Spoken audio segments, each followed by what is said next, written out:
સૌથી પહેલો પ્રશ્ન જોઈએ 6 સેન્ટીમીટર લંબાઈના વાહક તાર AB માંથી 5 એમ્પીયરનો વિદ્યુત પ્રવાહ પસાર થઈ રહ્યો છે.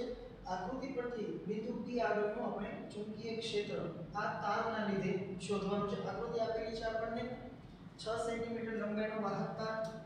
તો આ AB ની લંબાઈ આપણને આપી દીધી છે 6 સેન્ટીમીટર અને આ તારમાંથી વહેતો વિદ્યુત પ્રવાહ છે 5 ampere.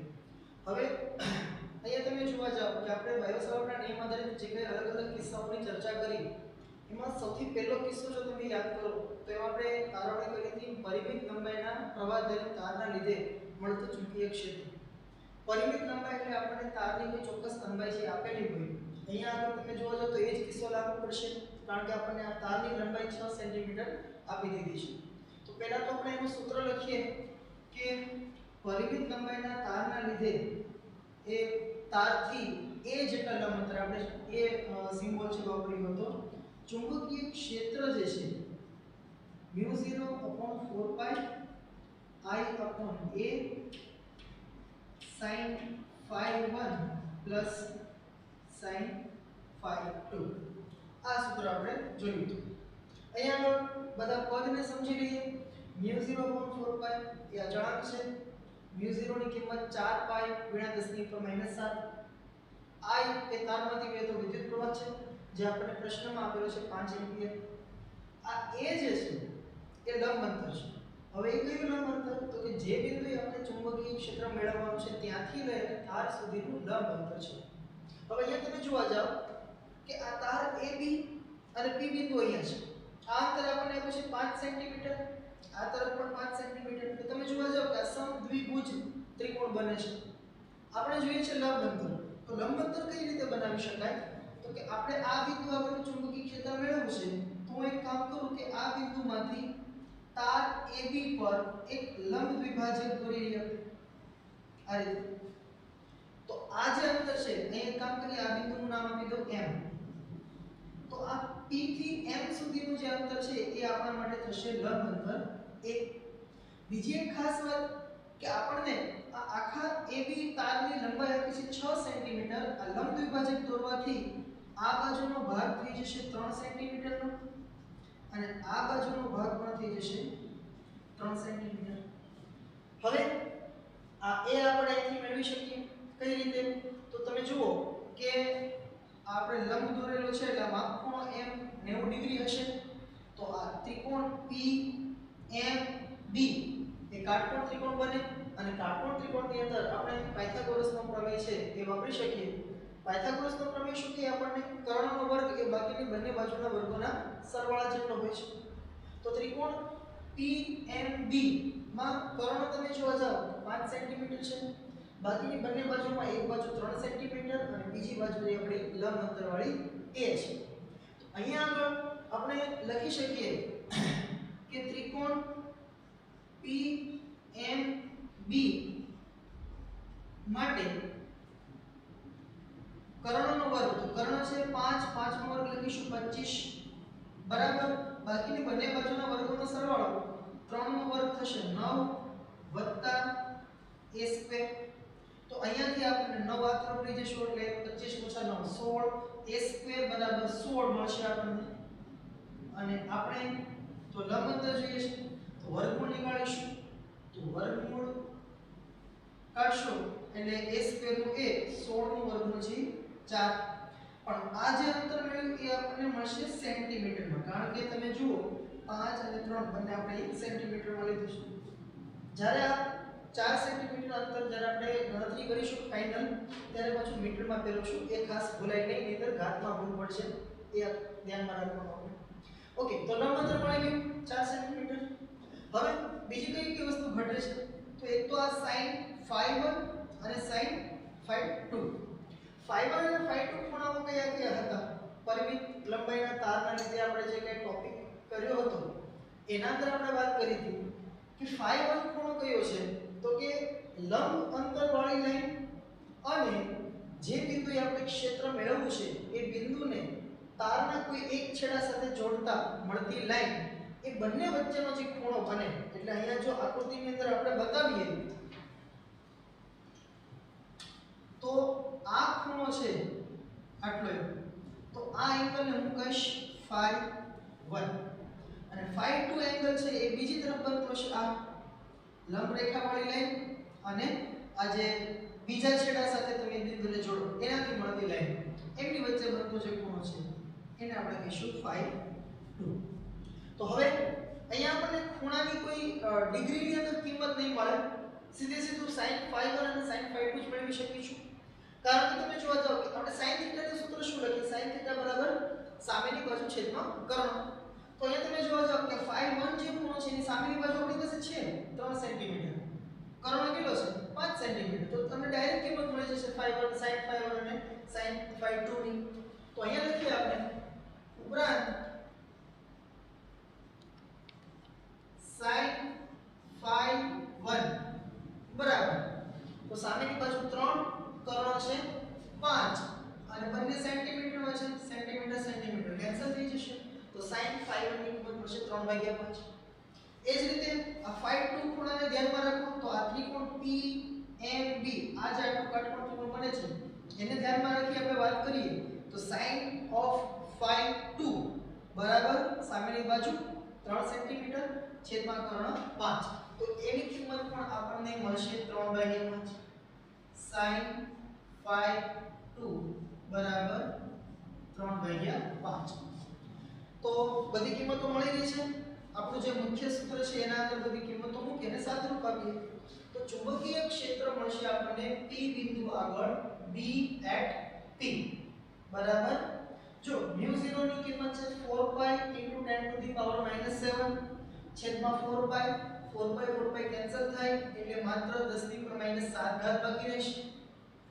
I upon A, I એટલે કે વિદ્યુત પ્રવાહ છે 5 એમ્પિયર છેદમાં A એટલે કે લંબ અંતર અને એ આપણને મળ્યું છે 4 સેન્ટીમીટર. પણ યાદ રાખવાનું કે એને આપણે SI પદ્ધતિમાં ફેરવવાનું છે. તો અહીંયા લખી નાખીશું 4 × 10⁻². બ્રેકેટની અંદર sin phi1 sin phi2 બંનેની કિંમત છે 3/5. તો અહીંયા લખીએ 3/5 3/5. હવે જો 10⁻⁷ છેદમાં 10⁻² ઘાત અંશમાં છે +2 તો ઘાત રહેશે 10⁻5 એને ગુણ્યા 5/4 એને ગુણ્યા બ્રેકેટમાં છે 3/5 + 3/5 એટલે કે 2 વખત 3/5 થશે. આ 5 5 કેન્સલ થશે 2 * 2 2 × 2 4 3/2 એટલે કે 1.5 એને ગુણ્યા 10 ની ઉપર ઘાત બાકી રહે છે -5. શેની ગણતરી કરી આપણે ચુંબકીય ક્ષેત્રનો એકમ લખીશું ટેસ્લા. તો આમ મિત્રો આપણને આ પ્રશ્નનો જવાબ મળશે 1.5 × 10⁻⁻5 ટેસ્લા. આપણને જે કઈ વિકલ્પો આપેલા છે એ પૈકી વિકલ્પ બી આ પ્રશ્નનો જવાબ આવશે. ઓકે, ત્યારબાદ બીજો પ્રશ્ન 12 એપ્રિલ 2019 10 સેન્ટીમીટર ત્રિજ્યાની એક પાતળી રિંગ ઉપર વિદ્યુત ભારનું નિયમિત વિતરણ થયેલું છે. હવે રિંગ અને તકતી આમના વચ્ચેનો ફરક તમને લોકોને ખ્યાલ હશે એવું માનીને હું આ પ્રશ્નની ગણતરી કરું છું. બરાબર, રિંગ અને તકતી વચ્ચેનો ફરક તમે લોકો ધોરણ 11 ની અંદર જડત્વની ચાક માત્રા વાળું જે ચેપ્ટર છે એના અંદર તમે ભણ્યા હશો. બરાબર, તો 10 સેન્ટીમીટર ત્રિજ્યાની પાતળી રિંગ એના પર વિદ્યુત ભારનું વિતરણ થયેલું છે અને તમે રિંગ અને લૂપ સમજી શકો. આપણે અગાઉના લેક્ચર્સની અંદર વર્તુળાકાર લૂપના લીધે ચુંબકીય ક્ષેત્રની ચર્ચા કરી. લૂપ એ રિંગ થશે. બરાબર, ચાલો તો આ રિંગ એ એના સમતલને લંબ અને તેના કેન્દ્રમાંથી પસાર થતી અક્ષને અનુલક્ષીને 40 પાય બરાબર અહીંયા 40 છે રેડિયન પ્રતિ સેકન્ડની ઝડપથી ભ્રમણ કરે છે. તો આપણને કોણીય ઝડપ આપી દીધી છે. જો રિંગના કેન્દ્ર ઉપર 3.8 × 10⁻⁹ ટેસ્લા જેટલું ચુંબકીય ક્ષેત્ર ઉદ્ભવતું હોય, અહીંયા આપણને ચુંબકીય ક્ષેત્ર પણ આપી દીધું છે. તો મેળવવાનું છે શું જોવું જોઈએ તો રિંગ પરનો વિદ્યુત ભાર અંદાજે ડેશ ડેશ ડેશ. તો આપણે વિદ્યુત ભારની ગણતરી કરવાની છે અને અંદાજે શબ્દ વાપર્યો છે અહીંયા. બરાબર, તમે પેપરમાં જોવા જશો કદાચ ઇંગ્લિશમાં તો ક્લોઝ ટુ આવો શબ્દનો ઉપયોગ કરેલો હોય. બરાબર, મતલબ આપણે નજીકતમ મૂલ્ય મેળવવાનું છે. પરફેક્ટ મૂલ્ય નહીં હોય તો ચાલશે. અને આપણે ગણતરી કરશું એટલે ખ્યાલ આવી જશે કે કયો વિકલ્પ સૌપ્રથમ રિંગ જે છે તેને આપણે લૂપની જેમ સમજીશું અને કેન્દ્ર આગળનું ચુંબકીય ક્ષેત્ર આપણને આપી દીધું છે. તો સૌથી પહેલા આપણે ત્યાંથી શરૂઆત કરીએ કે કોઈ પણ રિંગ કે જેમાંથી વિદ્યુત પ્રવાહ વહેતો હોય ત્યારે એ રિંગના કેન્દ્ર આગળ મળતું ચુંબકીય ક્ષેત્રનું સૂત્ર છે μ0I/2a. અચ્છા, તમારામાંથી કદાચ ને કોઈને એવો પ્રશ્ન થવો જોઈએ કે ભાઈ અહીંયા ક્યાં આપણને એવું કીધું છે રિંગમાંથી વિદ્યુત પ્રવાહ પસાર થાય છે. જો તો પ્રશ્નની અંદર ક્યાં એવું લખ્યું છે કે રિંગમાંથી વિદ્યુત પ્રવાહ પસાર થાય છે? આવું નથી કીધું. હા, પણ તમને જો અહીંયા શું કીધું છે કે ભાઈ આ પાતળી રિંગ ઉપર વિદ્યુતભારનું નિયમિત વિતરણ થયેલું છે અને આ રિંગ તેના સમતલને લંબ અને કેન્દ્રમાંથી પસાર થતી અક્ષને અનુલક્ષીને, સમજો છો, આ રીતે ગોળ ગોળ છે રિંગ ફરતી હશે. તો વિદ્યુત ભાર જ્યારે ગતિમાન અવસ્થામાં હોય, તમે લોકો પ્રકરણ નંબર 3 જો ભણ્યા પ્રવાહ વિદ્યુત, તો એના અંદર આ બધી વાત આવતી હશે કે જ્યારે કોઈ વિદ્યુત ભાર ગતિમાન અવસ્થામાં હોય અને ધોરણ 12 ના ફિઝિક્સની જો વાત કરો ને તો પ્રથમ બે પ્રકરણ જે વિદ્યુત ભાર, વિદ્યુત ક્ષેત્ર, કેપેસિટન્સ, વિદ્યુત સ્થિતિમાન, આ બધી વસ્તુ છે એ ઇલેક્ટ્રોસ્ટેટિક નો ભાગ છે, એટલે કે સ્થિત વિદ્યુત શાસ્ત્ર છે. ત્યાં આગળ વિદ્યુત ભાર ગતિ નહોતો કરતો. ત્રીજું પ્રકરણ છે પ્રવાહ વિદ્યુત, એના અંદર વિદ્યુત ભારને ગતિ કરાવવામાં આવે છે. બરાબર? તો વિદ્યુત ભાર જ્યારે ગતિમાન અવસ્થામાં હોય ત્યારે વિદ્યુત પ્રવાહનું નિર્માણ થાય છે. બરાબર? એ કન્સેપ્ટનો અહીંયા ઉપયોગ થશે. જો કે કદાચની કન્સેપ્ટ તમને ન ખ્યાલ હોય તો એનાથી કોઈ ફરક નહીં પડે, આપણે તો સૂત્રથી જવાબ લાવવાનો છે. પણ એક જસ્ટ આપણને એક્સ્ટ્રા એટલે નોલેજ રહે કે વિદ્યુત ભાર રિંગ ઉપર વિતરિત થયેલો છે, રિંગ ભ્રમણ કરવાની છે તો એની સાથે વિદ્યુત ભાર પણ ભ્રમણ કરશે અને વિદ્યુત ભાર ભ્રમણ કરે એટલે પ્રવાહનું નિર્માણ થાય અને પ્રવાહ હોય તો એની આસપાસ ચુંબકીય ક્ષેત્ર ઉદ્ભવ. એ પાછું કોણે કીધું? ઓસ્ટેડ. ખ્યાલ હોય તો આપણે સૌથી પહેલા વાત કરી હતી કે વિદ્યુત પ્રવાહ પસાર થતો હોય તેની આસપાસના વિસ્તારમાં ચુંબકીય ક્ષેત્ર ઉદ્ભવે અને એ ચુંબકીય ક્ષેત્રનું સૂત્ર બાયો-સાવર્ટના નિયમ ઉપરથી આપણે તારવ્યું. બરાબર? ઓકે, તો ચુંબકીય ક્ષેત્ર રિંગના કેન્દ્ર ઉપર μ0I/2a, જ્યાં a એ રિંગની ત્રિજ્યા છે આપણને આપી દીધી છે, ચુંબકીય ક્ષેત્ર આપી દીધું છે, પ્રવાહ આપણને ખબર નથી. પણ આપણે અહીંથી પ્રવાહનો મેળવવાનો જ નથી. આપણને પ્રશ્નમાં શું કીધું છે? રિંગ ઉપરનો વિદ્યુત ભાર કેટલો હશે. તો આ સૂત્રની અંદર આપણે વિદ્યુત ભારને ક્યાંકથી લાવવો પડશે. હવે ફરી વખત પ્રકરણ નંબર 3 પ્રવાહ વિદ્યુતનો જો આપણે રેફરન્સ લઈએ તો વિદ્યુત પ્રવાહની વ્યાખ્યા બહુ એક પ્રખ્યાત સૂત્ર છે Q = IT. એના પરથી તમે I ને કરતા બનાવો તો Q/T એકમ સમયમાં પસાર થતા વિદ્યુત ભારના જથ્થાને વિદ્યુત પ્રવાહ કહે છે. એ ઉપરથી અહીંયા I બરાબર લખી શકાય Q/T. તો અહીંયા લખું μ0/2a, I બરાબર લખી નાખીએ આપણે Q/T. બરાબર? હવે આ જે T છે ને એને હું આ રીતે લખું છું Q * 1/T. મને તમને ખ્યાલ હશે શા માટે આવું કરું છું. હવે 1/T છે એને આપણે કહીએ છીએ આવૃત્તિ f. તો B બરાબર μ0/2a Q * f. હવે તમે જુઓ f એ આવૃત્તિ છે પણ આપણને પ્રશ્નની અંદર 40/રેડિયન કોણીય ઝડપ આપેલી છે, કોણીય આવૃત્તિ આપેલી છે. તો આપણને ખ્યાલ હોય મિત્રો કે 2πf ને ઓમેગા કહે છે. તો આ જે કંઈ આપણને સૂત્ર મળ્યું એને હું 2π વડે ગુણાકાર કરું અને 2π વડે ભાગાકાર કરું તો અંશમાં 2π એને ગુણ્યા f, જો આટલો ભાગ ધ્યાનમાં રાખો એને આપણે ઓમેગા કહી શકીએ. તો અહીંયા હું લખી શકું μ0/2a પછી છે q, 2πf ને કહેવાશે ઓમેગા અને છેદમાં રહે છે 2π. હવે તમે જુઓ b બરાબર μ0 અચળાંક છે, એ ત્રિજ્યા છે, ઓમેગા આપણને આપેલું છે, છેદમાં 2π બધી વસ્તુ આપણી પાસે છે, માત્ર q જ અજ્ઞાત છે. તો આપણને અહીંયા આ સૂત્ર પરથી q ને આપણે સૂત્રનો કરતા બનાવી અને કિંમત મેળવી શકીશું. તો q બરાબર સૂત્ર આપણને મળશે, જુઓ જરા q ને કરતા બનાવીએ એટલે 2a * 2π એટલે 4πa એ આ તરફ ગુણાકારમાં આવશે 4πa એને ગુણ્યા ચુંબકીય ક્ષેત્ર B છેદમાં q ને કરતા બનાવશે એટલે μ0 અને ઓમેગા એ છેદમાં જશે μ0 * ઓમેગા. ઓકે, હવે પછી આપણે અહીંયા કિંમતો મૂકીએ. તો તેથી q બરાબર 4π, પાઈ ને હું થોડા સમય માટે આમ જ રાખું છું કદાચ ને આગળ જતા ઉડશે અને આમ ખ્યાલ આવી જાય કે 0 ની કિંમત મળી જશે. એ એટલે લીલી ત્રિજ્યા 10 સેન્ટીમીટર. સેન્ટીમીટર ને મીટરમાં ફેરવો 100 વડે ભાગાકાર કરવો પડે અથવા 10 ની -2 ઘાત વડે ગુણાકાર કરવો પડે. જો તમે આને 10 ની ઉપર -2 વડે ગુણાકાર કરીને બતાવો તો 10 ગુણ્યા 10 ની -2 અને આમ નો બતાવો તો 100 વડે ભાગાકાર કરશો 0.1 થઈ જશે જે તમને સારું લાગે.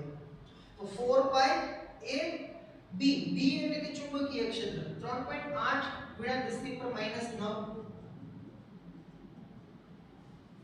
છેદમાં μ0 ની કિંમત છે 4 પાઈ ગુણ્યા 10 ની ઉપર -7 ઓમેગા ની કિંમત આપી છે આપણે 40 પાઈ ઓકે. હવે જુઓ આ 4 પાઈ કેન્સલ થાય એ સિવાય 0 કેન્સલ થઈ જાય બરાબર. હવે બાકી શું રહે તો કે અંશમાં છે 3.8 છેદમાં 4 પાઈ. હવે આમ તમે જોવા જાવ ને તો કેલ્ક્યુલેટરનો આપણે યુઝ નથી કરવાનો એટલે થોડોક આપણે તુક્કો લગાવીએ. પાઈ ની કિંમત 3.14 અને 3.14 ગુણ્યા 4 બહુ પ્રખ્યાત કિંમત છે 4 પાઈ. તો 3.14 ગુણ્યા 4 કેટલા થશે 3 ચોક 12 12.56 3.8 ભાગ્યા 12.56 છે બરાબર. તો આને હું લખું છું 3.8 ભાગ્યા 4 પાઈ બરાબર. એ તો બહુ ઈઝી વસ્તુ છે ને. પાઈ એટલે 3.14 ગુણ્યા 4 4 તેરી 12 ને 56 બરાબર. તો એમાં કઈ કેલ્ક્યુલેટરની જરૂર નથી. 12.56 લખી દેવું છેદમાં. ઘાત કેટલી બાકી રહી આ છેદમાં -7 ઘાત અંશમાં જશે એટલે +7 થશે. આ -9 અને -2 એટલે -11 તો અંશમાં -11 ઘાત છે છેદમાંથી -7 અંશમાં આવશે એટલે +7 એટલે -4 ઘાત બાકી રહેશે 10 ની ઉપર -4 ઘાત બરાબર. હવે તમે જુઓ કે આ 3.8 જે છે અને છેદમાં છે 12.56 તો આ 3.8 ને લગભગ આપણે 4 આસપાસ ગણી લઈએ તો 4 તેરી 12 આના જેવું કંઈક થાય છે જુઓ તમે બરાબર. 4 તેરી 12 જેવું થશે ને. આ નીચે 12.56 છે ઉપર 3.8 છે પણ અંદાજે 3 આસપાસ એનો જે કે કહેવાય ને ગુણિત હોઈ શકે. તો 3.8 ભાગ્યા 12.56 3 4 12 એટલે 3 આસપાસ જવાબ છે આવો જોઈએ. પણ અહીંયા કદાચ ને આપણને એવો પ્રશ્ન થાય કે ઘાત છે -4 છે અને આપણે વિકલ્પમાં જે છે -5 આપેલી છે. તો એ સિવાય બીજો એક રસ્તો એવો છે તમે જુઓ કે આ 12.56 ને ન કર્યું હોય અને અહીંયાથી જો હું ડાયરેક્ટ એ રીતે કરી દઉં કે આ જે અંશમાં 3.8 છે એનો અંદાજે 4 લખી દઉં તો આ બે કેન્સલ થાય. તો આપણા પાસે વધે શું 1/π બરાબર ને. જો છેદમાં ખાલી પાઈ જ બચે. પાઈ ની કિંમત 3.14 છે તો 1/π ની કિંમત છે ઘણી જગ્યાએ આપણે ઉપયોગી થતી હોય છે બરાબર. 1/π હાથમાં નથી લખેલું તમને એવું નોંધ હાથમાં જોઈ 1/π ની કિંમત જે છે 0.3 આસપાસ મળતી હોય છે બરાબર. કેલ્ક્યુલેટરમાં એક વખત વેરીફાઈ કરીને યાદ જ રાખી લેવું આપણે કારણ કે આવી બધી પરીક્ષાઓમાં છે આપણને કામ આવશે. તો 0.3 0.31 જેવી કંઈકની કિંમત આવે છે તમે છતાં ચેક કરી લેજો. અને ઘાત છે -7 અંશમાં જે +7 એટલે -4 ઘાત તો હતી જ અને 1/3.14 એટલે 0.3 આસપાસ જવાબ આવતો છે. પોઈન્ટ પછી કઈ આંકડા આવતા હશે મને ખ્યાલ નથી અત્યારે પણ હું અંદાજે એને લખું છું 0.3 એટલે ગુણ્યા 10 ની ઉપર -4. તો આને મારે 3 ગુણ્યા લખવું હોય તો થઈ જશે 10 ની ઉપર -5 બરાબર. અહીંયા 10 વડે ગુણાકાર કરવો પડશે સામે 10 વડે ભાગાકાર કરવો પડશે ઘાત થઈ જશે -5 અને વિદ્યુત ભાગનો એકમ છે કુલમ બરાબર. તમારે ચેક કરવું હોય તો આપણે ચેક પણ કરી લઈએ.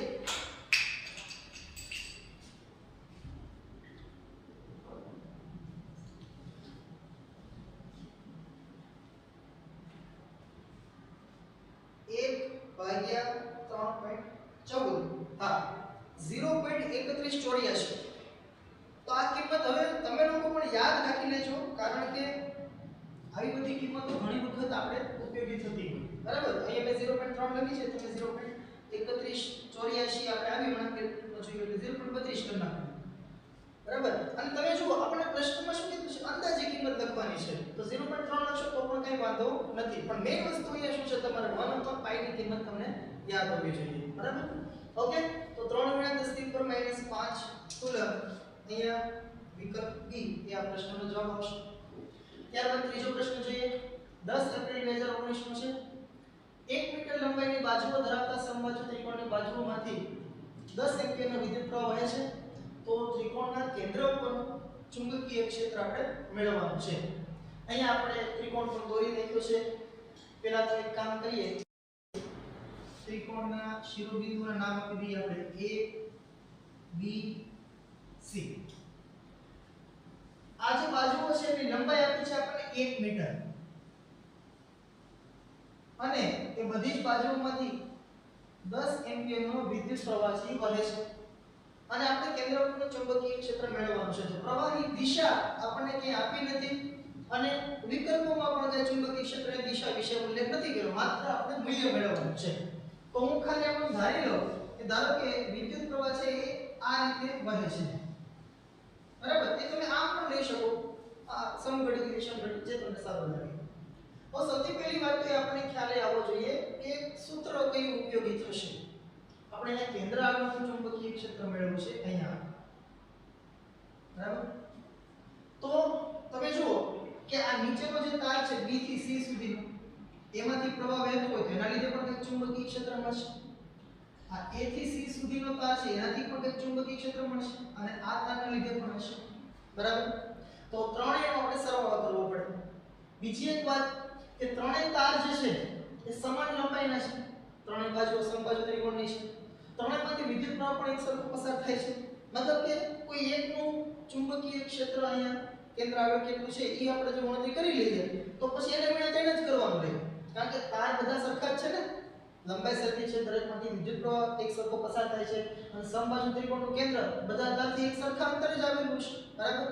તો આપણે કોઈ એક તારને લીધે મળતું ચુંબકીય ક્ષેત્ર પહેલા મેળવીએ, અને પરિણામી ચુંબકીય ક્ષેત્રમાં શું કરીશું, 3 વડે ગુણાકાર.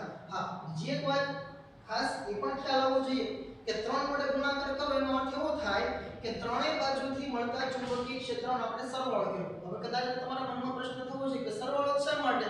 તો તમે જુઓ અહીંયા મેં પ્રવાહ છે આ રીતે વહે એવું આપણે ધારી લીધું છે. તો આ BC તારના લીધે કેન્દ્ર આગળ ચુંબકીય ક્ષેત્ર, આપણે જમણા હાથનો નિયમ વાપરીએ, અંગૂઠો પ્રવાહની દિશામાં તો આંગળા અંદર તરફ જાય છે. તો આ BC તારના લીધે અહીંયા આગળ ચુંબકીય ક્ષેત્ર અંદર જતું હશે. હવે આ AC તારના લીધે વાત કરીએ તો ત્યાં પણ જો આંગળા છે અંદર જાય છે, અને આ AB તાર છે એમાંથી પ્રવાહ આમ છે તો એના લીધે પણ ચુંબકીય ક્ષેત્ર છે અંદર તરફ હશે. તો ત્રણેય તારના લીધે ચુંબકીય ક્ષેત્ર અંદર તરફની દિશામાં છે, મતલબ એક જ દિશામાં છે, તો આપણે સીધો સરવાળો છે કરી શકીએ. જો તમે પ્રવાહ છે વિષમઘટિત દિશામાં લીધો હોત, બરાબર, તમે આમ લીધો છે કે તમે આમ લીધો તો ત્રણેયના લીધે કેન્દ્ર આગળનું ચુંબકીય ક્ષેત્ર બહાર આવતું, પણ the main thing is કે ત્રણેય ચુંબકીય ક્ષેત્ર જે છે એ એક જ દિશામાં છે, એ અંદર હોય ચાહે બહાર. સારું, તો હવે આપણે શું કરીશું કે ભાઈ આ એક ભાગના લીધે આપણે પહેલા તો વાત કરીએ ચુંબકીય ક્ષેત્ર કેટલું મળતું હશે. તો હવે આ એક ભાગની લંબાઈ આપણી પાસે છે 1 મીટર. તો હું એવું કહું કે અહીંયા કયું સૂત્ર લાગુ પડશે, પરિમિત લંબાઈના તારના લીધે મળતા ચુંબકીય ક્ષેત્રફળ. તો આ જે BC વાળો આખો તાર છે એની આપણને લંબાઈ આપી છે 1 મીટર. બરાબર. હવે આપણે પરિમિત લંબાઈના સૂત્રની જો વાત કરો μ0.4π I/A, તો I વિદ્યુત પ્રવાહની જરૂર પડશે, આપણને આપે છે 10 એમ્પિયર. A એટલે શું, તો કે બિંદુથી તાર સુધીનું લંબ અંતર. તો અહીંયા લંબ અંતર આપણે આ રીતે બતાવીશું, આ થશે લંબ અંતર. ત્યારબાદ ϕ1 અને ϕ2 ખૂણાઓ, હમણાં જ આપણે પ્રશ્ન સોલ્વ કર્યો આ રીતે. આપણે આ બિંદુ, જે બિંદુએ આપણે ચુંબકીય ક્ષેત્ર ધારો કે આ કેન્દ્ર છે તો P કહી દઈએ, બરાબર. તો આ બિંદુએ ચુંબકીય ક્ષેત્ર મળે છે, બિંદુને અને તારના એક છેડાને આપણે જોડી દઈએ તો આ જે ખૂણો મળે એ આપણો ϕ1 અથવા ϕ2 જે તમે કહો, અને એ રીતે આ બાજુના તારના છેડાને આ બિંદુ P સાથે જોડી દઈએ તો આ જે ખૂણો મળે એ આપણો બીજો એક ખૂણો થશે. આમાંથી કોઈ એક ખૂણાને આપણે ϕ1 કહી દઈએ તો બીજા ખૂણાને કહીશું ϕ2. ઓકે. હવે બીજી એક વાત તમે જુઓ કે આ ત્રિકોણ છે કેવો છે, સમબાજુ ત્રિકોણ છે. સમબાજુ ત્રિકોણના ત્રણેય ખૂણાઓ જે છે એ 60 ડિગ્રીના હોય તો અહીંયા તમે જોવા જાઓ કે જે મેં આ લાઈન દોરી છે P થી B સુધી, બરાબર? તો એ આમ જોવા જાઓ તો આ ખૂણા માટેનો દ્વિભાજક થશે. તો આ આખો ખૂણો તો 60, આપણે P થી B સુધીની લાઈન દોરી એના લીધે આ જે ખૂણો છે આટલો, તો ખાસ ધ્યાન આપજો, હું આખા ખૂણાની વાત નથી કરતો. આ રેડ કલરની જે લાઈન બતાવી છે અને આ નીચે બ્લુ કલરનો જે બેઝ છે એમની વચ્ચેનો જે ખૂણો છે, આખો ખૂણો 60 હોય એના બે ભાગ પાડો તો આ કેટલો થશે? 30. આ તો લંબ દોરેલો હોય એટલે આ ખૂણો તો 90 જ હોય. હવે ત્રિકોણના ત્રણેય ખૂણાનો સરવાળો, આ લંબ દોર્યો છે એટલે અહીંયા હું એમ કહી દઉં, ત્રિકોણના ત્રણેય ખૂણાનો સરવાળો 180 કરીએ તો આ 30 90 2 થી 120 થશે. તો આ 52 જે ખૂણો છે કેટલો હશે? અહીંયા હું બાજુમાં લખી દઉં છું 52 કેટલો થશે તો કે 60 ડિગ્રી. 30 ને 90 120 તો કેટલું ઘટે? 60, બરાબર? આ ત્રિકોણ PMB એમાં આપણે વાત કરી છે. એ જ રીતે તમે આ બાજુ આવો ત્રિકોણ PMC માટે તો અહીંયા પણ જોવા જાવ કે આ PC વાળી જે લાઈન છે એ આ મેઈન ખૂણો આખો હતો એના બે ભાગ પાડે છે એટલે આ જે ખૂણો છે એ છે 30, આ 90, તો આ 51 ખૂણો પણ કેટલો મળશે આપણને? 60 ડિગ્રી. તો 51 અને 52 એંગલ આપણને મળી ગયા. હવે શું ઘટે તો કે પેલું લંબ અંતર. તો લંબ અંતર કઈ રીતે મેળવી શકાય? જો આ P થી M સુધીનું જે અંતર છે લંબ અંતર a, આ આપણે મેળવવાનું છે. હવે લંબ અંતર માટે તમે જુઓ કે આ ખૂણો 30 છે, આ આખું અંતર 1 મીટર છે, બરાબર? આપણે આ અંતર છે મેળવવું છે અને આ સેન્ટર છે P જે છે ત્રિકોણનું કેન્દ્ર છે, મતલબ કે બરાબર વચ્ચે છે આ લંબ દ્વિભાજક છે. તો હું એવું કહી શકું કે આખું 1 મીટર હોય તો આ બાજુ 0.5 મીટર હશે અને આ બાજુ 0.5 મીટર હશે, બરાબર? બે ભાગ પડશે. આ B થી M સુધીનું 0.5 અને આ M થી C સુધીનું 0.5. હવે તમે જુઓ કે આપણી પાસે ખૂણાની કિંમત છે 30 ડિગ્રી. બાજુ આ ખૂણાની જે બાજુની સાઈડ છે એનું આપણી પાસે માપ છે, બરાબર? પાસેની બાજુ અને સામેની બાજુ આપણે મેળવીશું. જુઓ તો જરા આ લંબ અંતર a મેળવવું છે મારે તો આ 30 ડિગ્રીની બરાબર સામેની બાજુ કેવા છે અને એની આ 30 ડિગ્રીના ખૂણાની પાસેની બાજુ આપણી પાસે છે. કર્ણ નથી આપણી પાસે એટલે કર્ણવાળું સૂત્ર આપણે અહીંયા નહીં વાપરીએ. તો કર્ણવાળું સૂત્ર તો sin θ cos θ વાળું છે, બરાબર? તો એનો આપણે ઉપયોગ નહીં કરીએ. કયું સૂત્ર વાપરીશું? તો કે એવું એક ત્રિકોણમિતિય ગુણોત્તર વાત કરો કે જેમાં પાસેની બાજુ અને સામેની બાજુનો સંબંધ હોય. તો એવો સંબંધ છે tan θ અથવા તો cot θ. તો tan θ નું સૂત્ર જો આપણે લગાડીએ, અહીંયા હું એવું લખું કે ત્રિકોણ PMB માટે tan 30, આપણી પાસે ખૂણો છે 30 ડિગ્રીનો છે. તો tan θ બરાબર સામેની બાજુ છેદમાં પાસેની બાજુ, તો સામેની બાજુ છે a અને પાસેની બાજુ છે 0.5. હવે tan 30 ની કિંમત કેટલી થાય? tan 30 કહેતા sin 30 ભાગ્યા cos 30.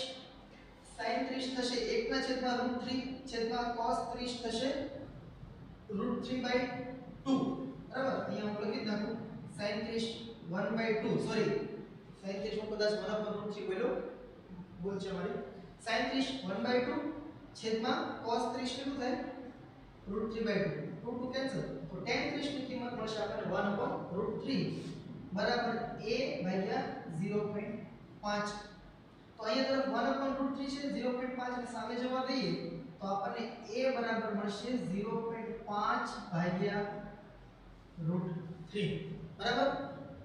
હવે આ વખતે સાદું આપણે આપવું હોય હજી વધારે તો 0.5 ને લખાય 1/2, તો આને આપણે લખી નાખીએ 1/2√3 અને મીટર, કારણ કે આ અંતર છે મીટરમાં.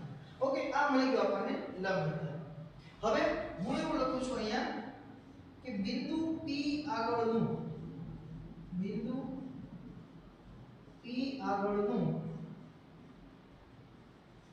પરિણામી ચુંબકીય ક્ષેત્ર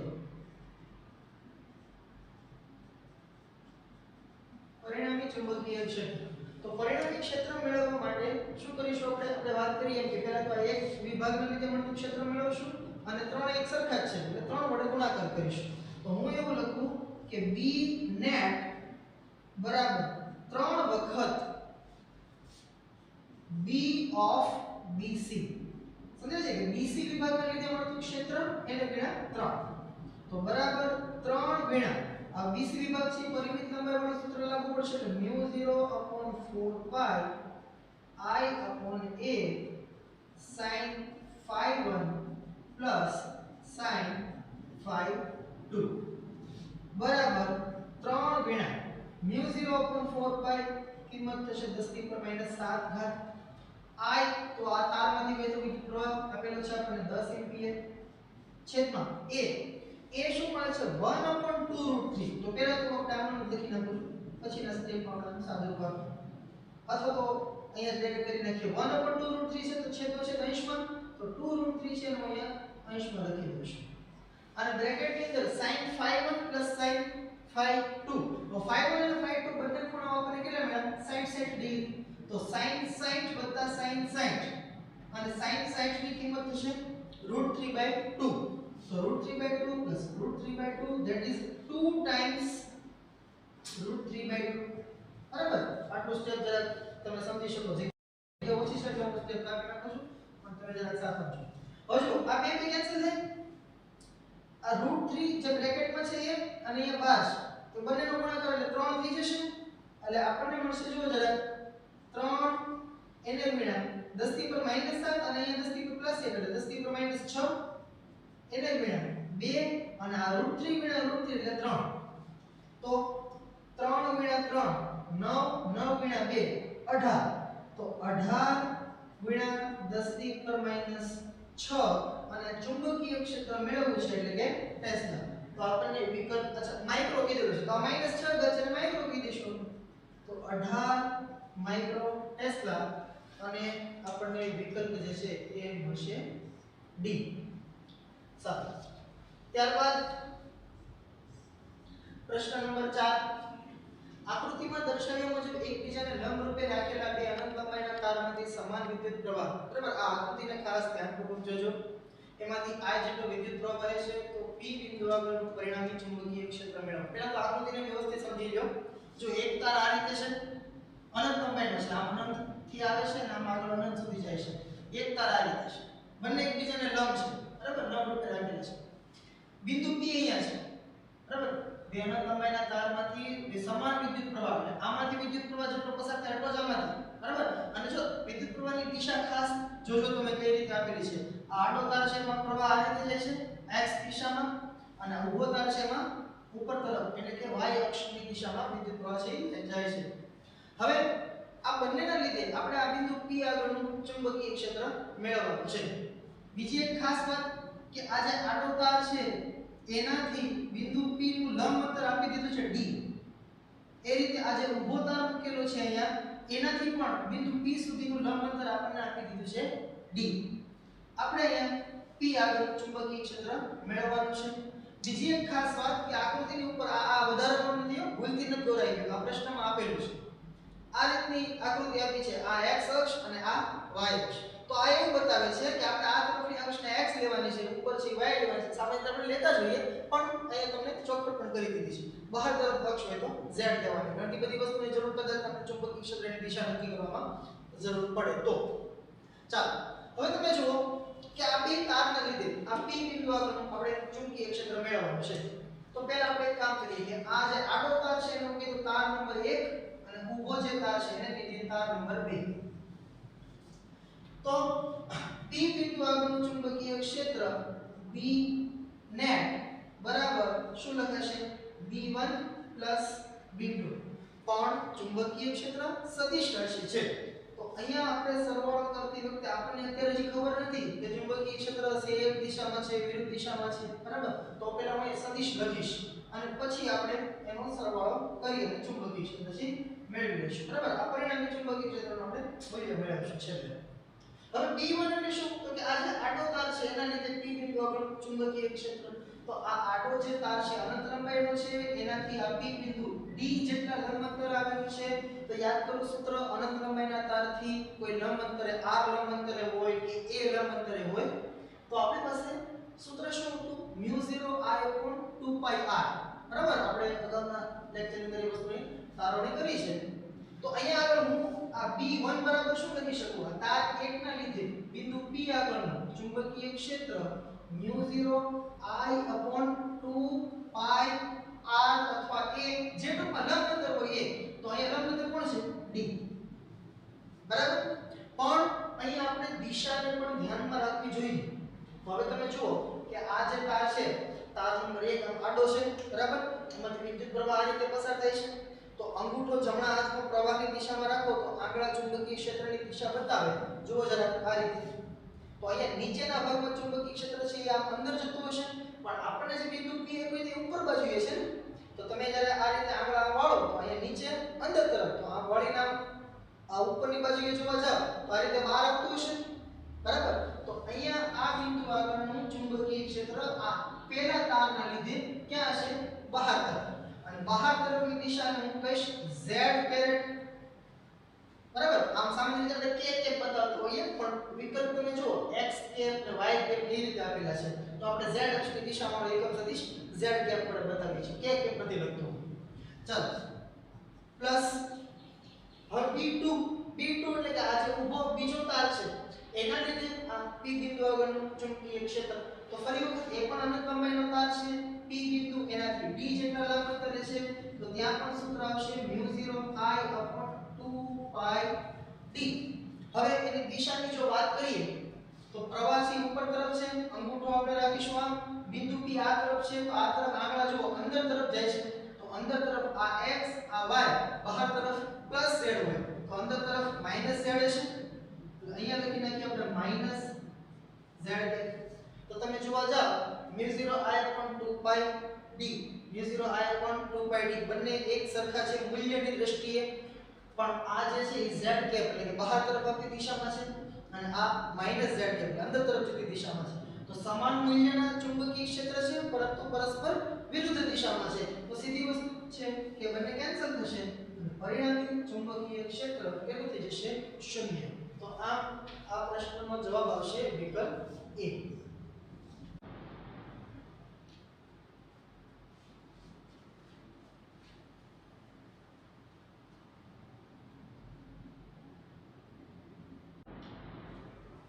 ઓકે તો ત્યારબાદ પાંચમો પ્રશ્ન L લંબાઈના બે તાર પૈકી એકને વર્તુળાકાર લૂપ અને બીજા તારને n આંટાવાળા વર્તુળાકાર ગૂંચળામાં ફેરવવામાં આવે છે અને બંનેમાંથી એક સમાન વિદ્યુત પ્રવાહ પસાર થઈ રહ્યો હોય તો એમના લીધે એમના કેન્દ્ર આગળ જે કંઈ ચુંબકીય ક્ષેત્ર મળે એનો આપણે અહીંયા ગુણોત્તર મેળવવાનો છે અહીંયા કોઈ ન્યુમેરિકલ વેલ્યુઝ નથી આપેલી પણ કન્સેપ્ટ બહુ સરસ છે અહીંયા 9 જાન્યુઆરીમાં પૂછાયેલો છે જો શું કે આપણને કેપિટલ L લંબાઈના બે તાર એમાંથી એક તારને આપણે વર્તુળાકાર લૂપમાં ફેરવવાનો છે અને બીજા તારને એક ગૂંચળામાં ફેરવવાનો છે ગૂંચળું એટલે તમે સમજી શકો કે એક કરતાં વધારે વર્તુળાકાર લૂપ ભેગા કરો એટલે ગૂંચળું થઈ જશે ઇટ્સ લાઈક સ્પ્રિંગ તમે જોઈએ છે ખ્યાલ હશે વર્તુળાકાર લૂપ એક ઘણા બધા એક સાથે કનેક્ટેડ હોય તો એવી કંઈક વાત છે અને બંનેમાંથી એક સમાન વિદ્યુત પ્રવાહ પસાર થઈ રહ્યો છે એ આપણે ધારી લઈશું ધારો કે બંનેમાંથી I જેટલો પ્રવાહ પસાર થાય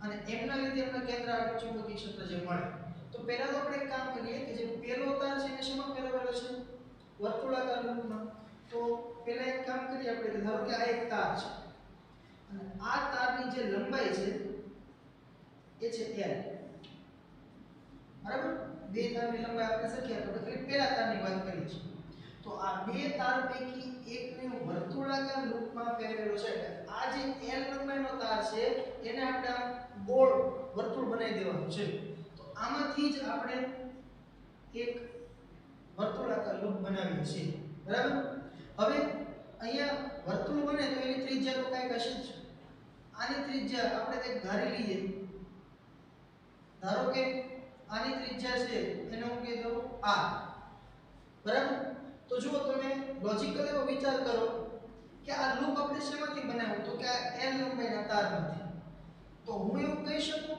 કે આ L લંબાઈનો તાર છે એના જ બે છેડા જોડીને આપણે આ વર્તુળ બનાવ્યું છે તો આપણે આવું કહી શકીએ કે આ વર્તુળનો જે પરિઘ જે છે એની જે લંબાઈ છે એ આટલી જ હશે તારની લંબાઈ જેટલી જ છે એટલે હું લખી શકું કે આ તારની લંબાઈ L બરાબર આ આ વર્તુળનો પરિઘ હશે 2πr બરાબર ખ્યાલ આવે છે આ વસ્તુ આ સમજો ખાસ કારણ કે આપણે આ વર્તુળ આમાંથી જ બનાવેલું છે તો એને જો પરિઘની લંબાઈ છે એ અને આનો પાછો ખુલ્લો કરો તો પાછો તાર બની જશે બરાબર તો આના પરથી r બરાબર શું લખાય l/2π હમણાં તમને ખ્યાલ આવશે શા માટે હું ત્રિજ્યાને કરતા બનાવું છું હવે આ તાર હતો એમાંથી આપણે આ એક વર્તુળાકાર લૂપ બનાવ્યું એના કેન્દ્ર આગળ મળતું ચુંબકીય ક્ષેત્ર હું એવું કહી દઉં કે લૂપના કેન્દ્ર પરનું ચુંબકીય ક્ષેત્ર તો એને આપણે બતાવીએ બી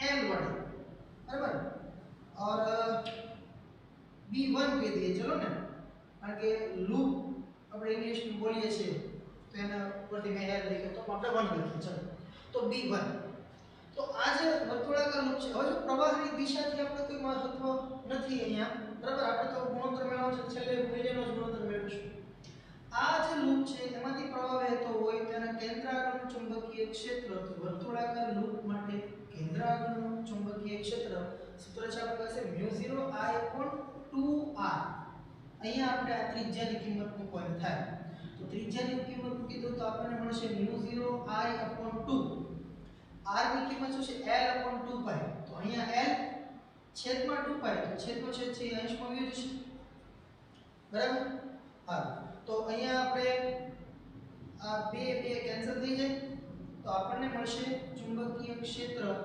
B1 બરાબર μ0I/π/l બરાબર આને ખાસ આપણે યાદ રાખશું બોક્સ કરી નાખીએ આ કોનું ચુંબકીય ક્ષેત્ર છે આ લૂપના કેન્દ્ર આગળ મળતું ચુંબકીય ક્ષેત્ર બરાબર આ I એમાંથી વહેતો પ્રવાહ છે હવે બીજા તારની વાત કરો કે પહેલા તમે વર્તુળાકાર લૂપમાં બીજા તમે શું કીધું છે n આંટાવાળા વર્તુળાકાર ગૂંચળામાં ફેરવવામાં આવે છે તો ફરી વખત આટલો જ આ જે પહેલો તાર હતો આટલી જ લંબાઈનો એક આ બીજો તાર છે આની લંબાઈ પણ કેપિટલ L પણ હવે આને લૂપમાં નથી ફેરવવાનું ગૂંચળામાં ફેરવવાનું છે n આંટાવાળો એટલે તમે જુઓ એ કંઈક આ રીતના થશે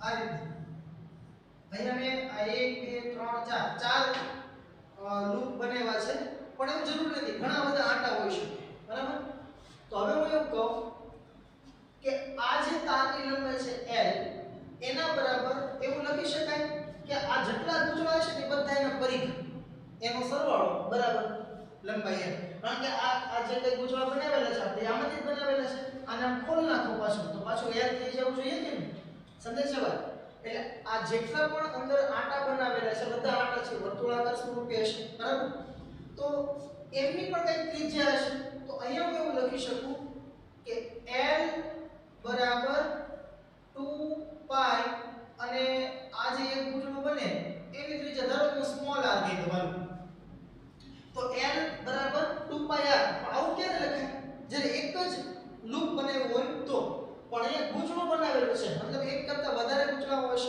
બરાબર અને કેટલા આંટા છે અંદર કેટલા ગૂંચળા બનાવેલા છે n આંટા વાળા એટલે હું અહીંયા લખી શકું કે n વખત પરિઘ બધાનો સરવાળો કરો એના બરાબર લંબાઈ l મળી જવી જોઈએ તો આના પરથી r બરાબર શું થશે જુઓ જરા l છેદમાં 2π n બરાબર આ ઓલા નાના જે કઈ વર્તુળાકાર ગૂંચળાઓની અંદર જે કઈ આંટા પડેલા છે નાના વર્તુળ બનેલા છે એની ત્રિજ્યા છે હવે અહીંયા આગળ આપણે લખીએ કે ગૂંચળાના કેન્દ્ર આગળ ચુંબકીય ક્ષેત્ર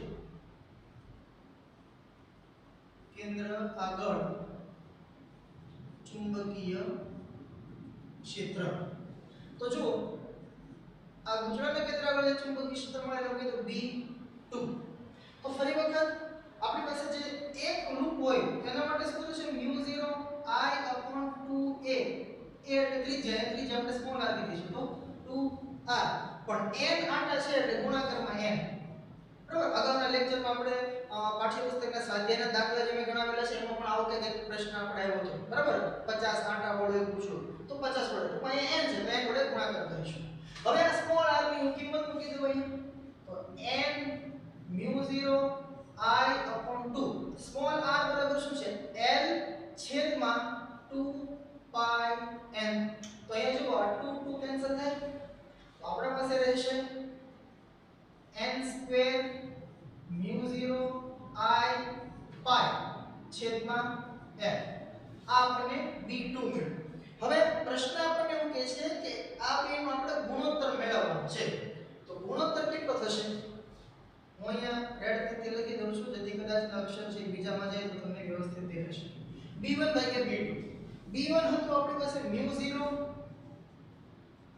I pi છેદમાં l અને એના છેદમાં આપણે b2 એ કિંમત અહીંયા છે તો b2 ની કિંમત આપણે છેદમાં લખવાની છે તો અહીંયા હું n square mu0 I pi છેદમાં l છે અહીં પાછું ઊંધું થઈ જશે બરાબર આ તમને ખ્યાલ છે હવે તમે જુઓ આ l cancel mu0 I pi તો શું વધ્યું ખાલી 1/n સ્ક્વેર રાઈટ તો આપણા વિકલ્પો જોઈએ 1/n n 1/n square okay તો આ સી વિકલ્પ એ આ પ્રશ્નનો જવાબ આવશે ત્યારબાદ પ્રશ્ન નંબર 6 9 જાન્યુઆરી 2019 આકૃતિ પરથી બિંદુ O પાસેનું આપણે ચુંબકીય ક્ષેત્ર મેળવ્યું છે આકૃતિને પહેલા વ્યવસ્થિત જોજો તાર જે છે આમ વાળેલો છે જો અહીંયા P Q R S પ્રવાહ આમ જાય છે અહીંયાથી પાછો આમ અહીંયા ચાપ બનાવેલી છે R થી S અને S થી P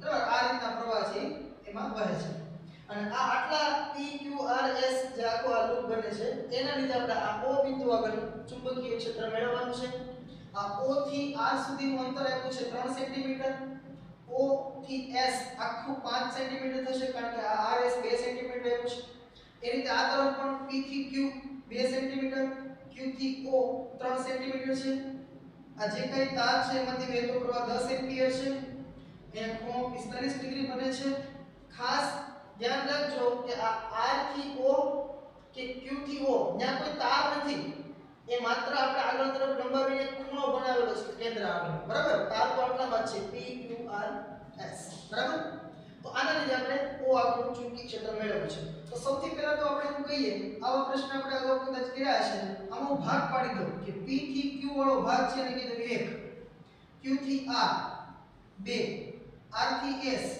3 અને S થી P 4 બરાબર તો આપણે આ O બિંદુ આગળનું ચુંબકીય ક્ષેત્ર મેળવવું હોય તો નેટ ચુંબકીય ક્ષેત્ર કેટલું હશે તો કે B1 B2 B3 B4 એટલે PQ વિભાગના લીધે મળતું ક્ષેત્ર વત્તા QR વત્તા RS અને વત્તા SP બરાબર તો આ ચારે ચાર ચુંબકીય ક્ષેત્રને આપણે મેળવવાના છે દિશાઓ પણ સાથે સાથે આપણે જોતા જઈશું જો કદાચ તમને યાદ હોય આપણે બાયો સાવર્ટના નિયમ આધારિત જે કે કિસ્સાઓ કર્યા હતા એમાં એક કિસ્સો એવો પણ કર્યો હતો કે જો કોઈ તારમાંથી વિદ્યુત પ્રવાહ વહેતો હોય અને એ તારની અક્ષ પર કોઈ બિંદુ આવેલું હોય એ તારની લાઈનમાં કોઈ બિંદુ આવેલું હોય તો ત્યાં આગળ ચુંબકીય ક્ષેત્ર શૂન્ય થાય અહીંયા તમે જોવા જાઓ કે આ PQ વાળો વિભાગ જે છે એટલે કે આ 1 નંબરનો વિભાગ અને આ RS વાળો વિભાગ એ બે માટે તમે જોવા જાઓ કે આ બિંદુ O એની અક્ષ ઉપર કે જો તેની લાઈનમાં છે આ PQ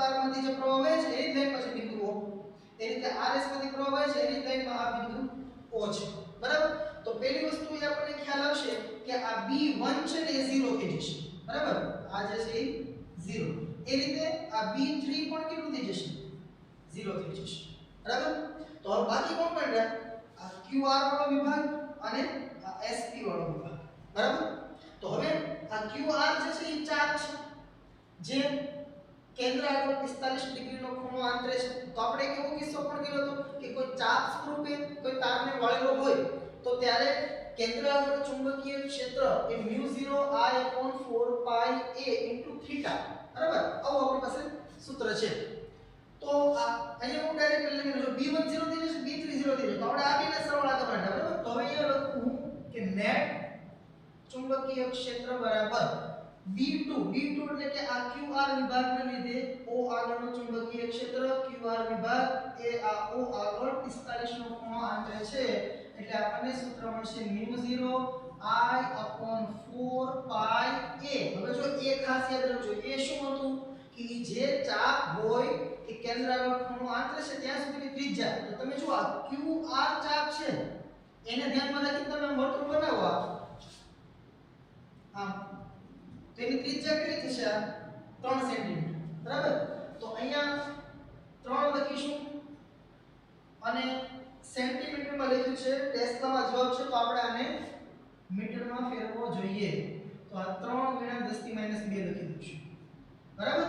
μ0 I/4 pi a એટલે ત્રિજ્યા ઇન્ટુ થીટા, પણ થીટા એ રેડિયનમાં જ યુઝ કરવાનો હોય, તો 45 ડિગ્રીને રેડિયનમાં ફેરવો એટલે થશે π/4, બરાબર? બીજી એક વાત કે આ QR ની વાત કરીએ છીએ આપણે, આ QR વિભાગમાંથી પ્રવાહ આમ જાય છે, તો અંગૂઠો આપણે આમ રાખો તો નીચે તરફ આગળ અંતર જાય, બિંદુ O તો ઉપર છે ને, એટલે આમ જવો જોઈએ, તો ચુંબકીય ક્ષેત્ર છે બહાર તરફ આવતું હશે, એટલે અહીંયા હું બાજુમાં કરું છું ડોટ, ચાલો પ્લસ B3 તો 0 થઈ. P4 ની વાત કરીએ, P4 એટલે આ SP વિભાગના લીધે O આગળનું ચુંબકીય ક્ષેત્ર, તો ફરી વખત અહીંયા પણ આપણે ચાપ વાળું સૂત્ર આવશે, તો μ0 I/4 pi, પણ એના માટે ત્રિજ્યા કેટલી થઈ જશે? 3 ને 2 5 સેન્ટીમીટર થઈ જશે, તો 5 × 10⁻², એને ગુણ્યા ખૂણો, તો આ ચાપ પણ કેટલો ખૂણો આંતરે છે? π/4. હવે દિશાની વાત કરી તો આ જે SP વાળો જે ભાગ છે, બરાબર, આ પ્રવાહ આમ છે, બિંદુ ઉપર છે, તો ઉપરના ભાગમાં આગળ અંદર જાય છે, એટલે આ જે SP વિભાગની જે ચાપ છે એના લીધે જે ચુંબકીય ક્ષેત્ર છે એ અંદર તરફ જતી દિશામાં હશે. તમે જુઓ, એક ચુંબકીય ક્ષેત્ર બહાર છે, એક ચુંબકીય ક્ષેત્ર અંદર તરફ છે, વિરુદ્ધ દિશામાં છે તો બાદબાકી થાય. આટલી વસ્તુનો આપણે ખ્યાલ, એક જ દિશામાં તો સરવાળો કરી શકાય. ચાલો હવે આપણે થોડું કંઈક કોમન નીકળતું એવું કંઈક કરીએ. જુઓ જરા, બંનેમાંથી μ0 I/4 pi એ તો કોમન જ નીકળે છે, એ સિવાય π/4 પણ કોમન નીકળે છે, બરાબર? હવે અહીંયા તમે જોવા જાઓ, હા, બીજી એક વસ્તુ આપણે પહેલા એ વસ્તુ જોઈ લઈએ કે બાદબાકી કરવાની છે, પણ શેમાંથી શેની. તમે જુઓ, થોડી વાર આમ ઘૂસી નાખજો. પહેલું પદ છે μ0 I/4 pi અને અહીંયા છેદમાં 3 છે, 3 સેન્ટીમીટર, મીટરમાં આપણે ફેરવેલું છે, π/4 સરખું છે બે માટે. તો તમે એમ જોવા જાવ કે μ0 I/4 pi × π/4 આ આટલી વસ્તુના છેદમાં 3 × 10⁻² છે. આ પદ જોવા જાવ μ0 I/4 pi × π/4 આટલી વસ્તુના છેદમાં 5 × 10⁻² છે. તો આ બંનેમાંથી કઈ કિંમત મોટી હશે? તો તમે જુઓ કે આ જે કઈ વસ્તુ હોય, બરાબર, આ μ0 I pi છેદમાં 4 pi × 4 એની જે કઈ કિંમત હતી, અત્યારે અઝ્યુમ કરીએ k સપોઝ, તો આ k/3 છે અને આ બધું છે એ k/5. તો જેનો છેદ મોટો એમ કિંમત નાની, છેદ ઓછો એમ કિંમત મોટી. તો આના છેદમાં 3 છે એટલે આ પદ વધારે હશે, આ પદ ઓછું હશે. તો બહાર તરફ આવતું ચુંબકીય ક્ષેત્ર વધારે છે, અંદર તરફ જતું ચુંબકીય ક્ષેત્ર ઓછું છે. અને તમે નકરી ખ્યાલ આવે તમે જોઈ શકો કે આ તાર દૂર છે તો ચુંબકીય ક્ષેત્ર આને તો ઓછું હશે. તો આપણે આમાંથી આને બાદ કરવાનું થાય, બરાબર? હવે હું જો આની દિશા ન બતાવું તો કંઈક આ રીતે લખાશે μ0 I, આ pi કેન્સલ કરી દો, છેદમાં 16 × 3 × 10⁻² માઈનસ μ0 I, અહીંયા પણ pi કેન્સલ કરી દીધું, છેદમાં 16 × 5 × 10⁻². જો હું ડોટ કે ક્રોસ હવે નથી લખતો, હવે આપણને ખ્યાલ આવી ગયો કે આમાંથી આ જ બાદ કરવાનું છે, બરાબર? ચાલો હવે બંનેમાંથી કોમન નીકળે μ0 I/16 × 10⁻², આટલું કોમન નીકળે છે. બ્રેકેટમાં રહેશે અહીંયા 1/3 માઈનસ અહીંયા રહેશે 1/5. હવે સાદુરૂપ આપીએ, μ0 ની કિંમત 4 pi 10⁻⁻7. I વિદ્યુત પ્રવાહ તો બધે આમાંથી જે છે એ આમાંથી છે, બરાબર? અને વિદ્યુત પ્રવાહ આપેલો છે આ આકૃતિમાં છે, જો 10 એમ્પિયર છે, તો I બરાબર 10 છેદમાં 16 × 10⁻². અહીંયા જોવા જાવ 5 - 3, આ ક્રોસ ગુણાકાર, હવે તમને ખ્યાલ છે, 5 - 3 એટલે જશે 2 છેદમાં 5 × 3 15. ચાલો હવે અહીંયા તમે જુઓ 15 ને આપણે લખીએ 5 × 3, આ 10 છે એને લખીએ 5 × 2, તો આ 5 5 ઉડી જાય, પછી અંશમાં જુઓ 2 * 2 4 4 * 4 16 જો 4 અને * 2 8 અને * 2 16 તો એની સામે છેદના 16 કેન્સલ થઈ જશે શું વધ્યું જુઓ તો જરા આપણી પાસે અંશમાં વધ્યું એક પાઈ જો આ પાઈ બાકી છે હજી છેદમાં વધ્યા 3 એને ગુણ્યા ઘાત આ -2 છેદમાં છે અંશમાં એટલે +2 અને -7 એટલે -5 ઘાત રહે હવે પાઈ ભાગ્યા 3 પાઈ ની કિંમત છે 3.14 તો 3.14 ભાગ્યા 3 એટલે અંદાજ આપ તમે જોવા જાવ એપ્રોક્સ કેલ્ક્યુલેટર ઉપયોગ નથી કરવાનો એટલે હું એવું લખી શકું જો આ 3.14 ભાગ્યા 3 ગુણ્યા 10 થી -5 તો અંદાજે આનો જવાબ 1 પોઈન્ટ સમથિંગ આવતો હશે 3 * 3 કારણ કે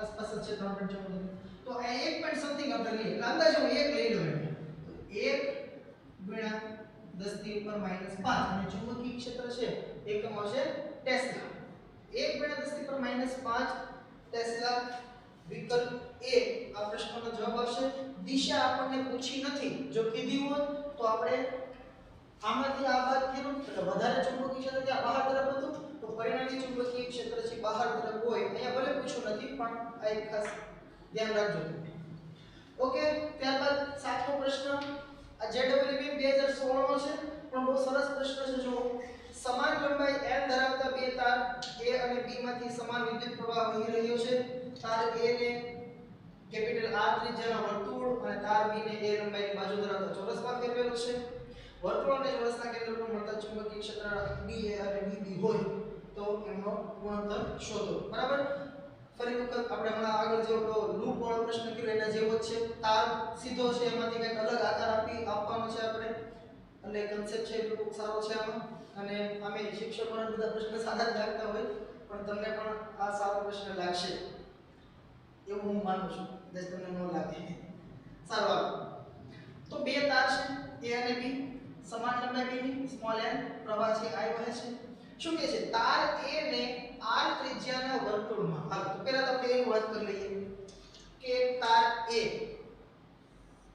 બરાબર આ તાર A છે આની લંબાઈ છે સ્મોલ n હવે આ તારને આપણે શેમાં ફેરવવાનું છે વર્તુળમાં અને પછી આપણે કઈ દીધું છે વર્તુળની ત્રિજ્યા કઈ છે r બરાબર તો આમાંથી જ વર્તુળ બનાવીશું આપણે અને એની ત્રિજ્યા છે r છે તો ફરી વખત આપણે એવું લખી શકીએ કે આની લંબાઈ એ આના પરિઘ જેટલી હશે એટલે કે 2 pi r = l બરાબર અને તેથી r બરાબર કદાચ કે જરૂર પડે તો l 2 pi બરાબર સમીકરણ 1 ચાલો પછી તાર B ને A લંબાઈની બાજુ ધરાવતા ચોરસમાં ફેરવવામાં આવે છે તો અહીંયા હું બાજુમાં લખું છું કારણ કે કદાચ આની જ ગણતરી આવે તાર B આ B તાર છે આની લંબાઈ પણ સ્મોલ l છે પણ આ તારને આપણે વર્તુળમાં નથી ફેરવવાનું આને શેમાં ફેરવવો છે સ્મોલ a લંબાઈની બાજુ ધરાવતા ચોરસમાં આમાંથી ચોરસ બનાવેલું છે આપણે ચોરસની ચારે બાજુ તો સરખી જ હોય અને એની લંબાઈ આપણને આપી છે 1 તો હવે તમે જો આમાં શું કીધું હતું આ l બરાબર આનો પરિઘ 2πr તો અહીંયા હું એમ કહી શકું કે આ તારની જે લંબાઈ હતી બરાબર આ ચોરસની પરિમિતિ બરાબર આ ચોરસને પાછું ખોલ નાખો તો પાછું l બની જવું જોઈએ બરાબર તો અહીંયા લખાશે l બરાબર જુઓ જરા 4a આવું લખાય સમજાય છે કે જો તો a આ ચાર જનો સરવાળો કરો એટલે બધી લંબાઈ બરાબર આ લંબાઈ થવી જોઈએ ને તો આના ઉપરથી a બરાબર શું મળશે આપણને l/4 હવે આગળ જોઈએ કે જો વર્તુળ અને ચોરસના કેન્દ્ર પર મળતા ચુંબકીય ક્ષેત્ર અનુક્રમે BA અને BB હોય તો એમનો ગુણોત્તર મેળવવાનો છે વર્તુળ વાળો વિભાગ તો સહેલો છે ચોરસમાં થોડો તકલીફ પડશે ચાલો પહેલા વર્તુળની વાત કરીએ કે આ જે વર્તુળ છે એમાંથી પ્રવાહ તો કંઈક વહેતો હશે બરાબર બંને તારમાંથી પ્રવાહ છે વહેતા હતા એ હું બતાવતો ભૂલી ગયો છું તો આ તારમાંથી વર્તુળ બનાવેલું છે અને આમાંથી આ પ્રવાહ વહેતો હશે તો કેન્દ્ર આગળ મળતું ચુંબકીય ક્ષેત્ર આપણી પાસે છે વર્તુળના કેન્દ્ર પર મળતું ચુંબકીય ક્ષેત્ર તો સૂત્ર છે b બરાબર μ0 I upon 2a a કેતા ત્રિજ્યા આપણે કીધી છે r અને r ની કિંમત મૂકી દઈએ તો μ0 I upon 2 r બરાબર છે l upon 2π 2π નિશ્ચય લઈ લઈએ આ બે બી કેન્સલ થઈ જાય અને આ જે છે એ આપણે a કીધું છે ને એટલે b a વડે બતાવીએ તો તેથી આ b a બરાબર μ0 I પાઈ છેદમાં l સમીકરણ આનું કઈ કામ નથી આને સમીકરણ તો આ આપણને આ વર્તુળાકાર લૂપના કેન્દ્ર આગળ ચુંબકીય ક્ષેત્ર મળી ગયું હવે અહીંયા ધ્યાન આપજો ચોરસ લૂપ છે ને બરાબર અને એના લીધે આપણે અહીંયા કેન્દ્ર આગળ મળતું ચુંબકીય ક્ષેત્ર જે છે B of B કીધું છે ચોરસના કેન્દ્ર આગળ મળતું ચુંબકીય ક્ષેત્ર B of B ઈ કઈ રીતે મેળવવું તો જો જરા આ ચોરસ લૂપ છે ને અહીંયા જગ્યા છે હું તમને થોડી ઝૂમ કરીને બતાવું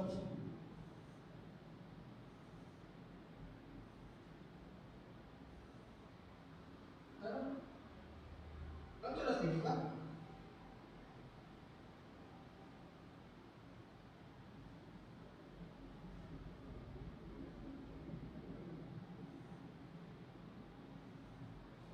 પ્રયત્ન કર્યો છે પણ કદાચ તમને ન લાગે તો ચોરસ માનજો બરાબર આપણે તમને થઈ ગયું છે ચાલો હવે જુઓ આ ચારે ચાર બાજુ છે સ્મોલ a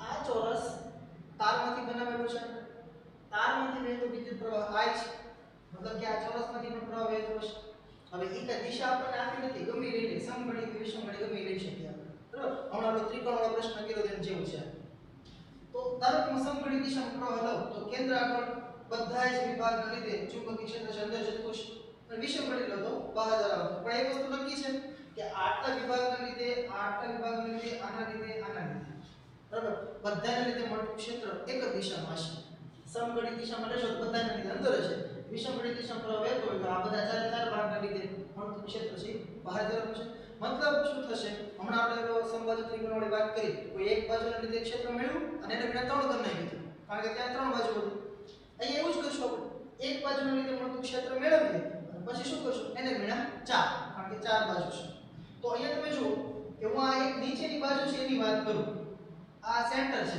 સેન્ટરને આપણે નામ આપી દઈએ P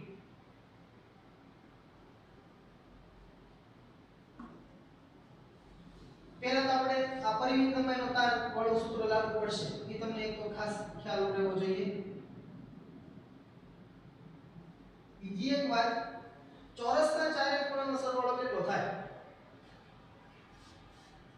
90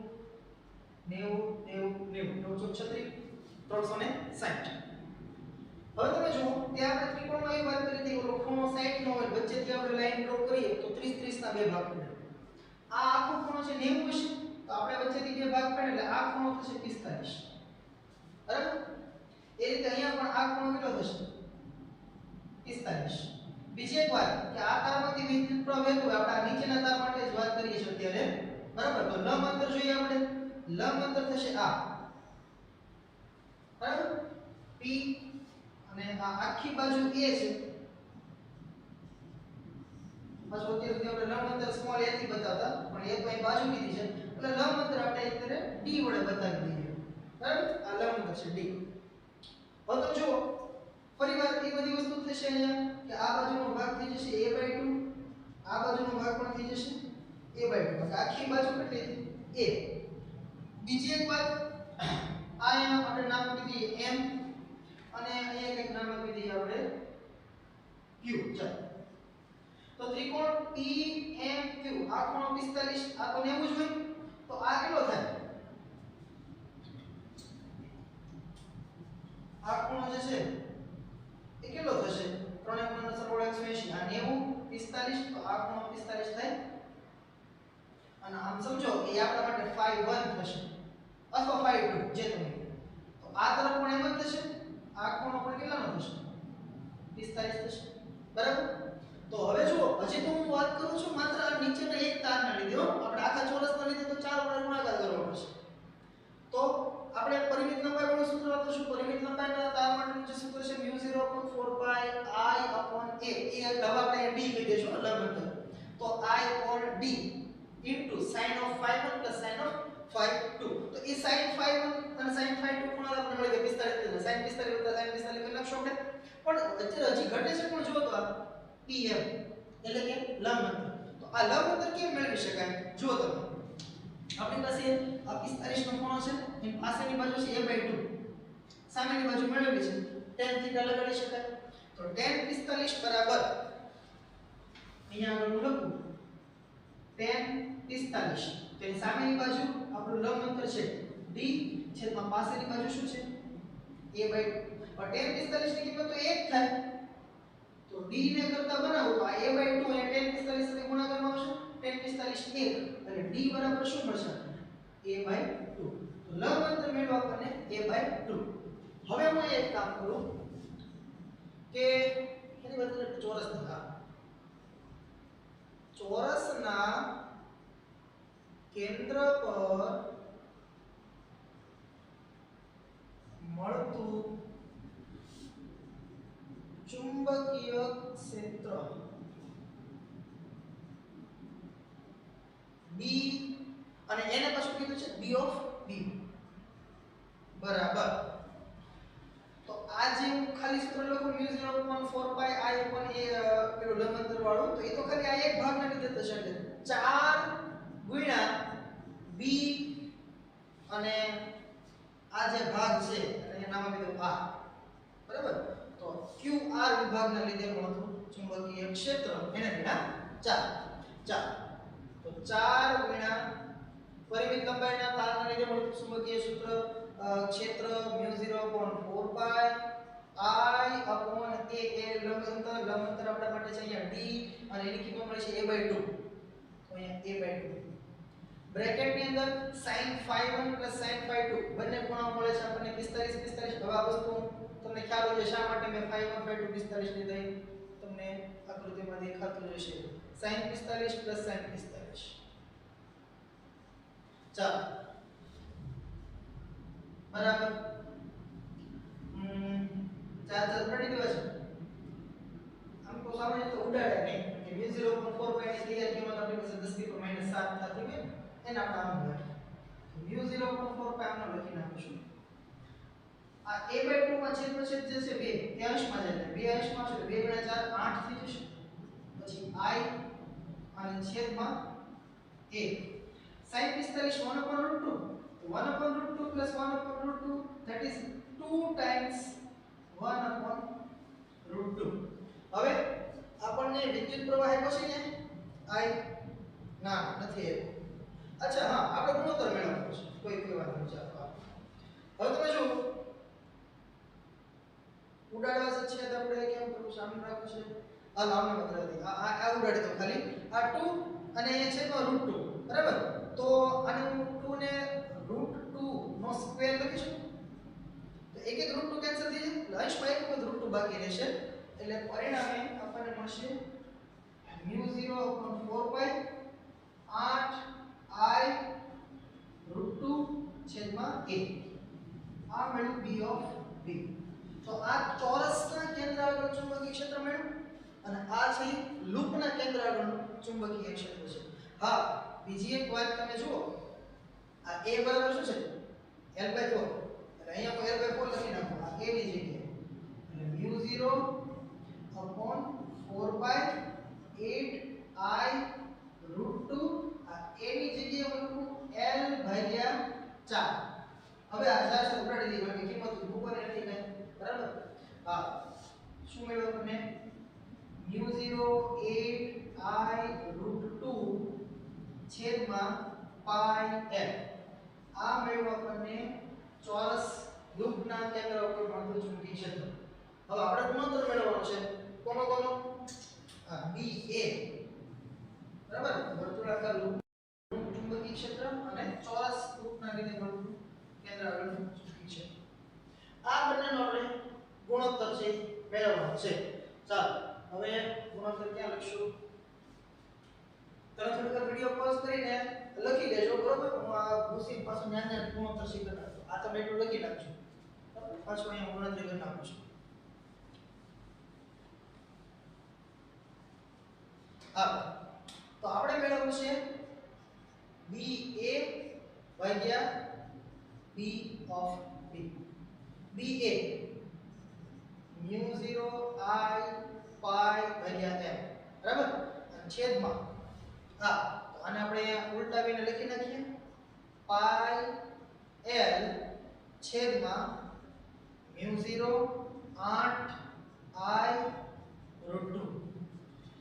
જો l થી l કેન્સલ થાય mu 0 I શું વધ્યું આપણી પાસે અંશમાં પાઈ ગુણ્યા પાઈ એટલે પાઈ સ્ક્વેર છેદમાં 8 √2 છે આવો કયો ઓપ્શન હા છે તો બરાબર મતલબ મહેનત પાણી હાલ તો તમે જુઓ અહીંયા વિકલ્પ ડી એ આ પ્રશ્નનો જવાબ થશે પાઈ સ્ક્વેર ભાગ્યા 8 √2 બરાબર પ્રશ્ન થોડોક લેન્ધી તમને લાગ્યો હશે પણ ખરેખર બહુ સમજવા લાયક છે કન્સેપ્ટ જે તમને માટે જે બહુ સારો કન્સેપ્ટ છે આમાં અને આ તમે યાદ રાખી લેજો હવે હને કે ભાઈ લૂપમાં ફેરવીએ તો શું થાય ત્રિજ્યા કઈ રીતે મેળવવી ચોરસમાં ફેરવવું હોય તો શું કરવાનું ઓકે તો આપણે આજે 7 પ્રશ્ન છે જે ડબલ મેઇનમાંથી લાસ્ટ 2019 ના મોટા ભાગે કે એક પ્રશ્ન 2016 નો લીધો છે આ સિવાયના બીજા પણ ઘણા બધા પ્રશ્નો તમને મળી રહેશે આજે જે મેં પ્રશ્ન લીધા છે એ ખાસ બેઝડ ઓન બાયોસેવર્ટ લો આપણે જે બાયોસેવર્ટ નો નિયમ જે ટોપિક ભણ્યા છે એના આધારિત પ્રશ્નો મોટા ભાગે અહીંયા કવર કર્યા છે